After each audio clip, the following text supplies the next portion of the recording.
All right, guys, I'm recording this on a day, I won't say what it is, because my internet is actually down. All right, the great CenturyLink, once again, they gave me a new modem, and they went down the road and repaired a bunch of lines, I think back in October or something like that. And then all of a sudden, the modem is faulty, and there's something going on with the lines outside. So I'm going to record this, take it to the library. But in the meantime, I'm going to go ahead and try to record this because I'm going to put this stuff up.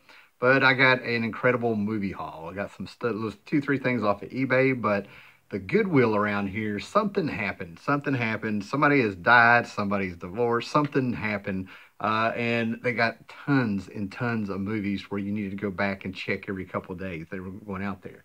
So just to get on with it and stuff, this was brand new. This and a Clint Eastwood movie called Blood Work were still sealed and stuff, right? So I think all these were $2, $2.50 or something like that, and I accumulated them over, time here. But Bladerunner 2049, brand new, $2.50. That was out there. Now, I went and saw this, and if you compare it to the original Blade Runner, I don't think it holds up, but as a movie on its own, I dig it. It's fascinating. You either like the Blade Runner movies or you don't. I think they were fantastic. I was able to forget that this was Ryan Gosling. Just was able to forget about it. And they harkened back to the original Blade Runner quite well, I think, right? So that was kind of cool to find. Now, one of my favorite movies that, when I went and watched it in the theater by the Coen brothers here, I've got tons of Coen brothers movies. We all know Fargo, Barton Fink, Burn Before Reading, The Big Lebowski, of course, but this was based on some novel, and Woody Harrelson is in this. He has a little small role in here that the actual real-life events of this movie, somehow I think Woody Harrelson's uncle was involved in it. So I thought that was very cool that we got in here, but this is a very serious movie. It's got a Goonie in it, Josh Brolin, Thanos. So, but this is just fantastic, man. No Country for Old Men is just a great, I want to say it's like a crime story, but there's so much more to this movie. The parallels of, being able to change as you get older and getting off the road. You're just one of those things you can just examine and re-examine this movie. Josh Brolin ends up getting, I can't remember this guy, but the hitman here, the killer in here, he and Josh kind of sort of get into I wouldn't call it a gunfight, but they get into a fight where they're both wounded. Josh Brolin's able to cross the border in Mexico and get medical help. Meanwhile, this dude blows up a car so he can sneak into a pharmacy, get some medical supplies, rolls out some plastic wrap all over the place, and ends up giving himself shot and surgery and stuff to get out the buckshot and stuff. It's those kind of parallels through the whole movie that has one of those endings you have to think about. Just love that movie. Willow. All right. This was, the ties to Star Wars is just amazing with this movie. Of course, this is one of those 80s classics, I guess I'll say loosely. Mad Mardigan. And, the kid that played Wicket W. Rourke. This was written by George Lucas. I don't even have to read the box, and I think it was directed by Ron Howard. And the big tag on here was, there was some computer animation, computer special effects that were just going to blow you away in this and stuff when this came out. And this movie's got a cult following. There's people that love this movie. I like the movie.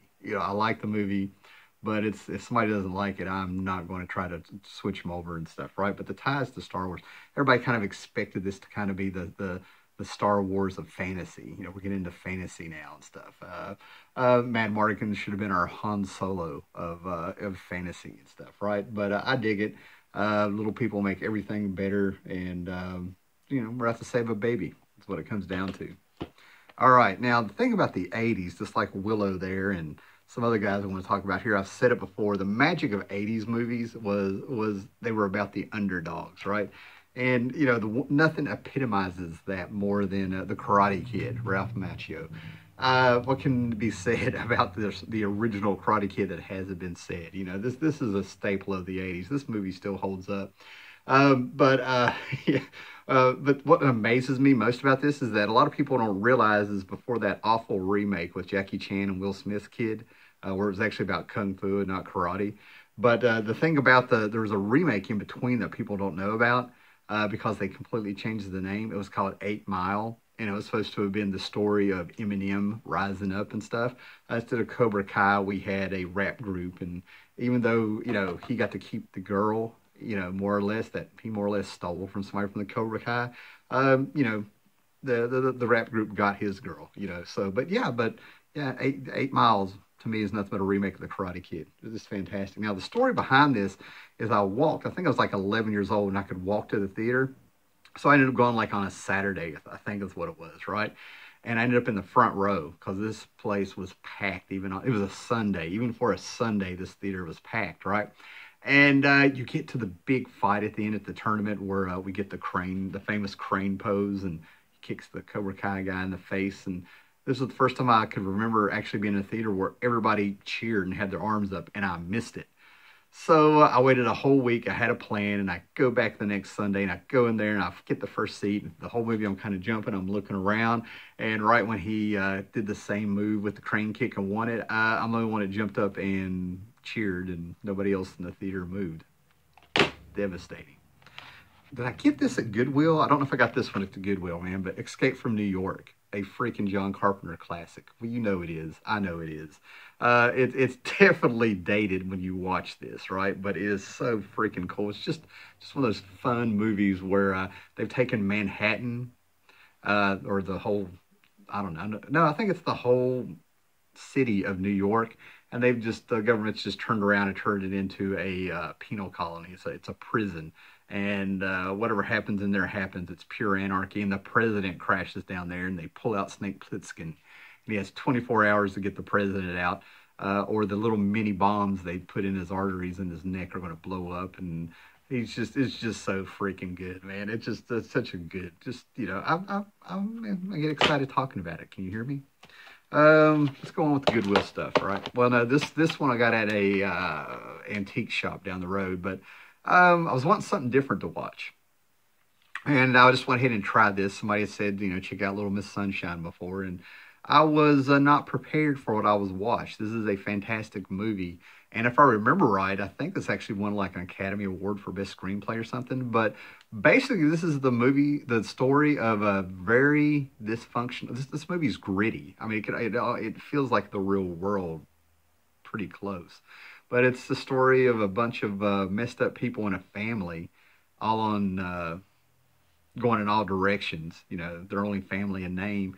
And then this little girl, Olive, decides she wants to be in the Little Miss Sunshine pageant. And her grandpa is real supportive, and everybody does on this road trip. I mean, it was National Lampoon's Vacation there starting out. I mean, somebody even dies in this like they died in National Lampoon's Vacation.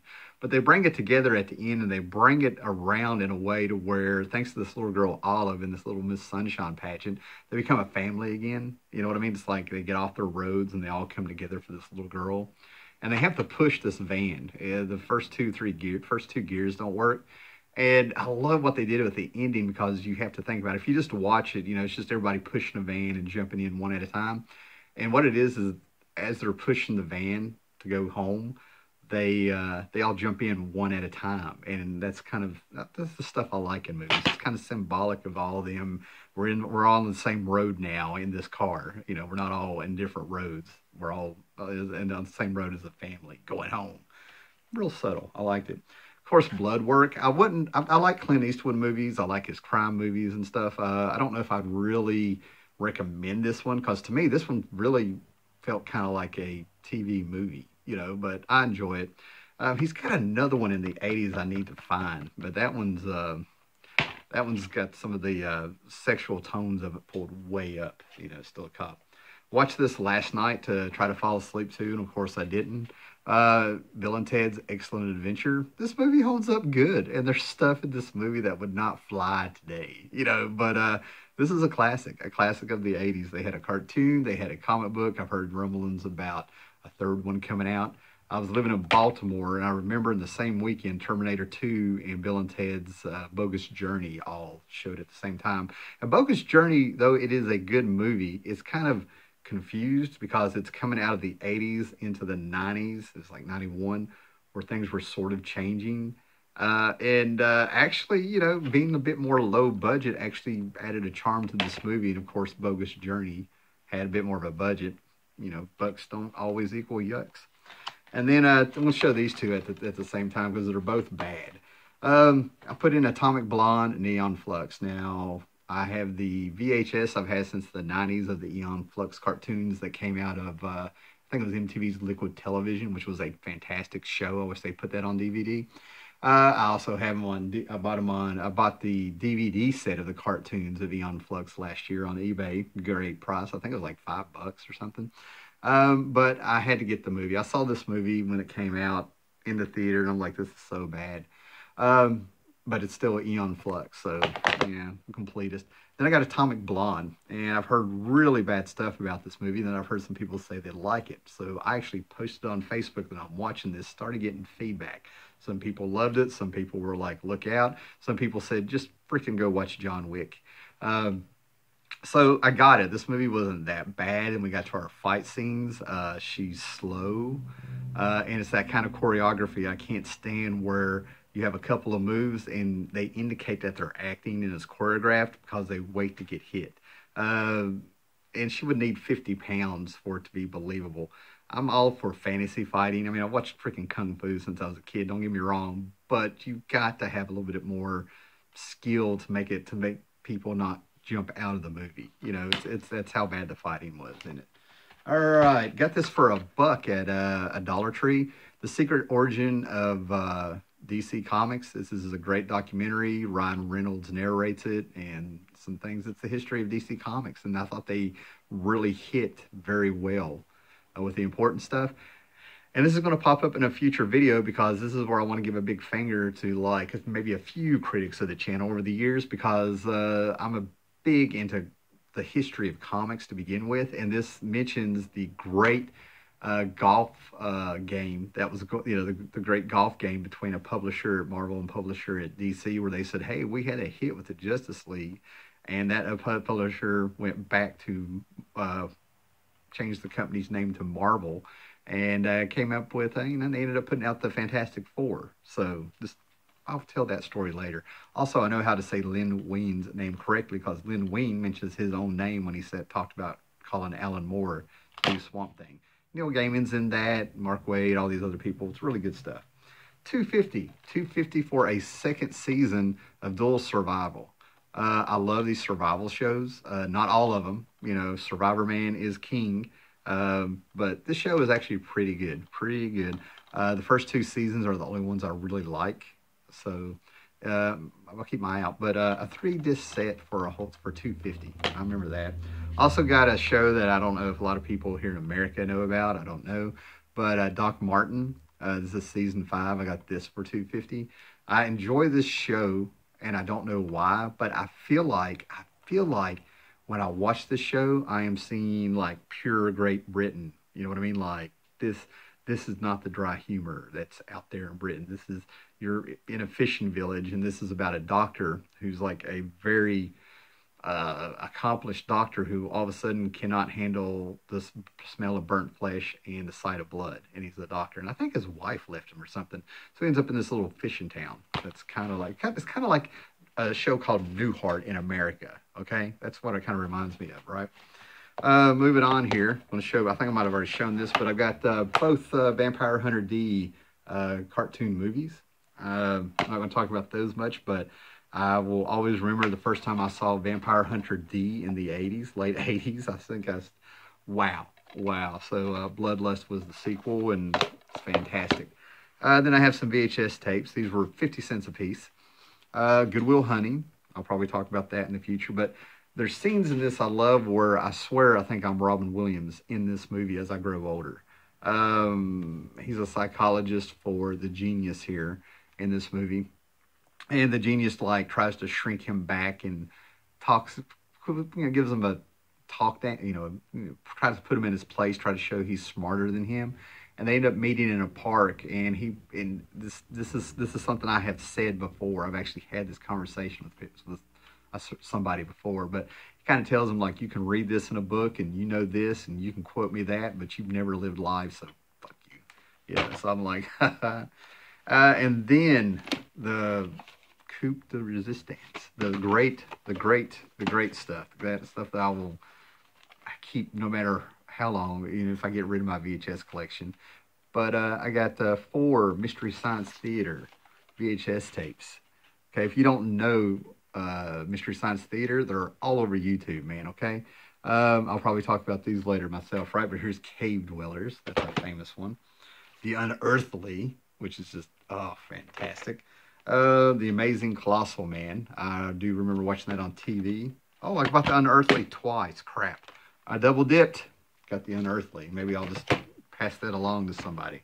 But Mystery Science Theater is just fantastic. They just pop culture references. They watch bad movies, and the whole time they have jokes that are either genius, go over your head, or you have to think about, and sometimes you're just left laughing. Just fantastic.